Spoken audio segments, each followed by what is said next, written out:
Sabay-sabay natin alamin ang mga kaganapan na nangyayari sa ating bansa.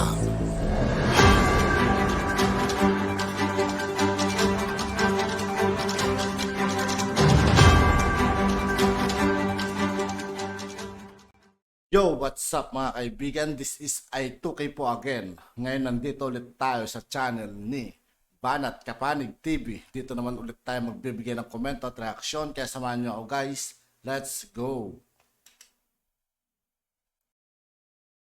Po, Presidente si Pangulong Duterte. Pwede na pong kasuhan si Pangulong Duterte. Lalong-lalo nang pwedeng kasuhan si Pulong. Kasi anak lang siya ng presidente. Wala pong immunity ang mga congressman. Kung yung senador nga, nakasuhan eh. Huwag na po tayo magbulahan, mga kapatid. Tama na yung tokis. Buti sana kung hindi kayo, vlogger nga, nagkakaso kayo eh. Di ba? Kinakasuhan nyo nga yung vlogger eh. Tokis lang, nagsalita lang eh. Ito pa, hinahanapan nyo ng 16 billion. Yan ang problema eh. Wala kayong binibintang, naghahanap lang kayo ng 16 billion. Ito yung dahilan mga kaibigan kung bakit ayoko nang magsalita mga kaibigan. Kasi mahirap madawit mga kaibigan. Tayo, inaalam lang natin mga kaibigan kung ano yung mga nangyayari sa loob ng gobyerno. Mamaya, konting salita mo lang, konting mali, may nasama na nila. Kakasuhan ka na agad. Kaya sabay-sabay na lang natin panoorin mga kaibigan. Sabay-sabay natin alamin kung ano nangyayari sa kanila. Di ba? At least safe tayo.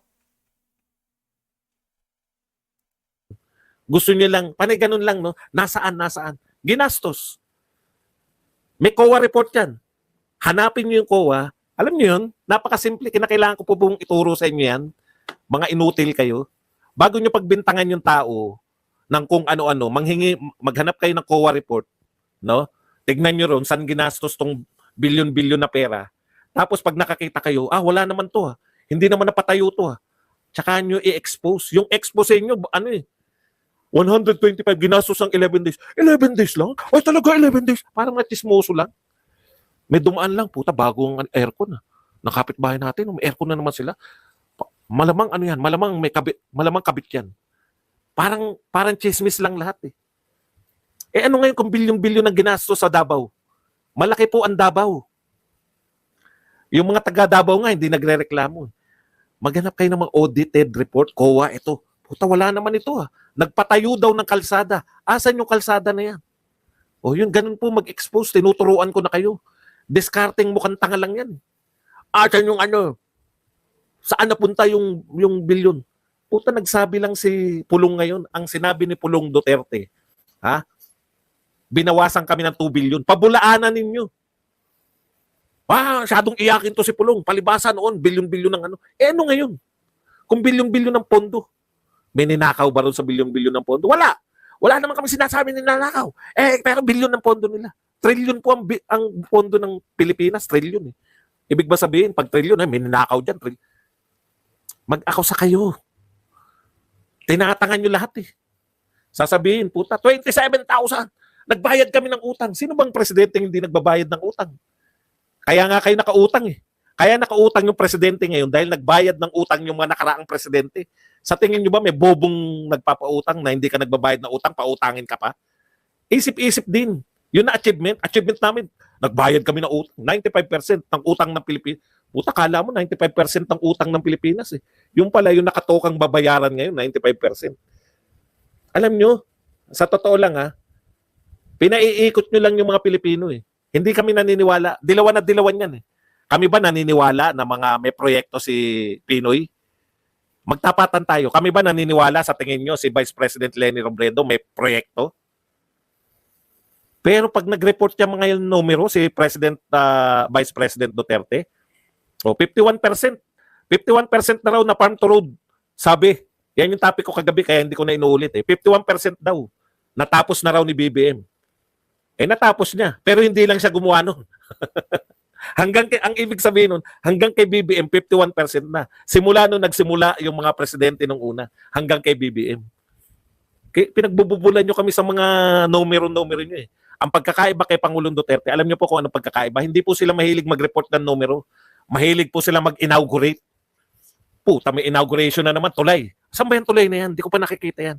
Alam niyo po, yung mga tulay sa Kamaynilaan na inaugurate, hindi ko pa nakikita eh. Gusto ko nga puntahan eh, yung pagitan daw ng BGC tsaka ng Pasig. Hindi ko pa po nadadaanan kung saan yung tulay na yan.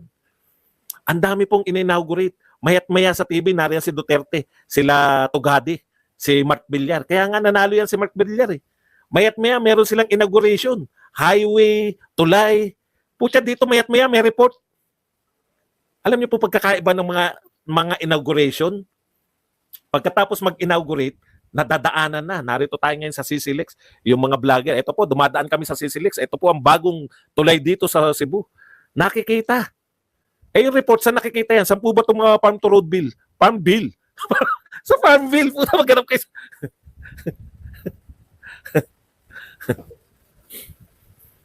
Okay, ito pa isa. Where are the NTF-ELCAC funds going? Yan. Sabi naman itong win-win. Win-win eklabu. Tawag ng mga tao rin, win-win eklabu. LGU, Davao City, 1.64 billion. Ang pondo raw na napunta sa Davao City, alam niyo na, no? Davao City, lahat na nangyayari sa Davao, kasalanan ng Duterte. May airport sa Davao, may nahuli silang ano. Ito, sarap pag-untugin eh. Bumaha sa Davao. Oh, mga Duterte, wala kayo silbi. Bumabaha sa Davao. Eh puta, maliit pa lang akong bata. Ganito pa lang ako kaliit, oh. Ganito pa lang ako kaliit. Sa Maynila, pag umulan, bumabaha na. May sumisi ba sa mayor ng Maynila? Ilang mayor na yung Maynila ni?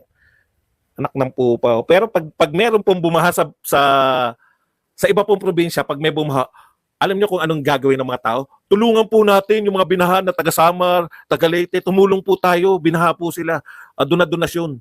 Pag bumaha po sa Davao, uy, mga Duterte na yan, bakit bumabaha dyan? Puta, ibig sabihin, pag binaha yung Maynila, hindi ko pa po narinig na may sumisi sa mayor ng Maynila.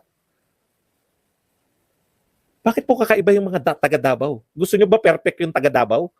Pag malakas ang ulan at nag-uulan, naiaangat nila yung syudad nila? O Davao City, angat. Kapit po tayo ha. 5 minuto po, iangat po natin yung ating syudad para hindi po tayo bahain. Wala pa po ako narinig. Araw-araw po, hindi po bagyo ha. Umulan lang ng kalahating oras, baha na po sa Maynila. Pero wala po ako narinig na, ano ba tong mayor ng Maynila na to?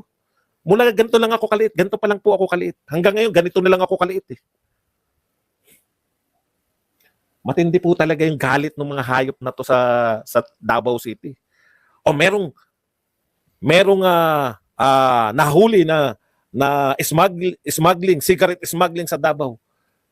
Buong Mindanao po dyan ipapasok dahil dyan lang po may porte. Kasalanan ng mga taga Davao. Pag may nahuling, buti nga nahuli. Naknang po pa. Ito po, kasalanan pa rin to ng Davao City. Where are the NTF-ELCAC funds going? Antindi oh. Pinakamalaki raw na NTF-ELCAC pondo sa Davao City, 1.64 billion. Pinakamalaki NTF-ELCAC pondo. Minasama. Ba? Ano masama doon kung malaki pondo sa Davao City? Eh maraming NPA noon doon. Yung mga taga Davao nga, alam nyo po, dapat ang Davao, dapat modelo siya na pag binuhusan, ganyan pala. Ano ba nangyari? Ano ba para saan bang NTF-ELCAC? Sige, para saan ang NTF-ELCAC? National Task Force to End Local Communist ano na nga AC? Armed conflict, no? Para mawakasan. Nawakasan ba sa Davao? Nawakasan. So ano ibig sabihin? Buhusan mo lang ng pondo at matino yung mayor, ang mayor noon si Sara Duterte. Buhusan mo ang pondo kasi 2021 to eh. Binabalik po nila lahat eh. Buhusan mo ng pondo yung mga komunidad. Tapos matino yung mayor, mawawala yung insurgency. Insurgent free na po yung Davao. Mula po sa dati na siya po ang pinaka malakas ang insurgency. May mga ano talaga dyan. Nakita mismo yan ni Sara Duterte, di ba? Umakyat mismo siya sa bundok. Kinukwento niya. Umakyat mismo siya sa bundok. Pinaakyat siya ni Tatay Digong. Ibig sabihin, tagumpay sa Davao yung NTF-ELCAC. Dapat maging modelo yung Davao City ng paano mawawala yung insurgency. Hindi po, no? Hindi po nyo ikukundina. Eh, sino ka naman? Kahit ba magpakamatay ka eh, sino ka ba? Importante ka ba? Ngayon pa lang.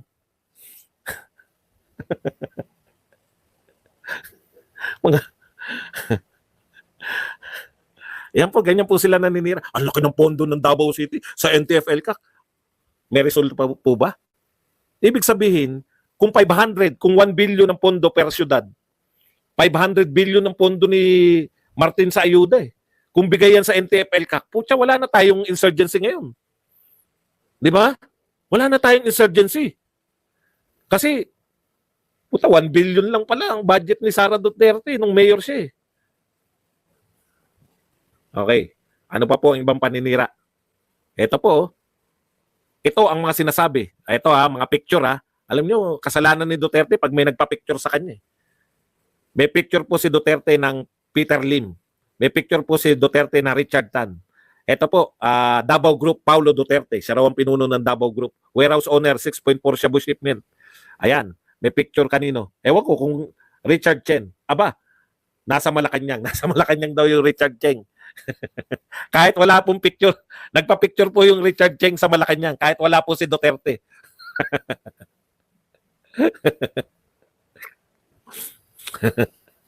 Davao Group, Paulo Duterte, yan.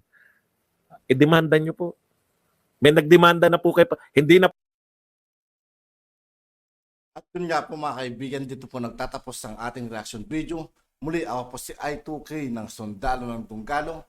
Maraming salamat sa patuloy na pagsuporta. Yeah, peace out.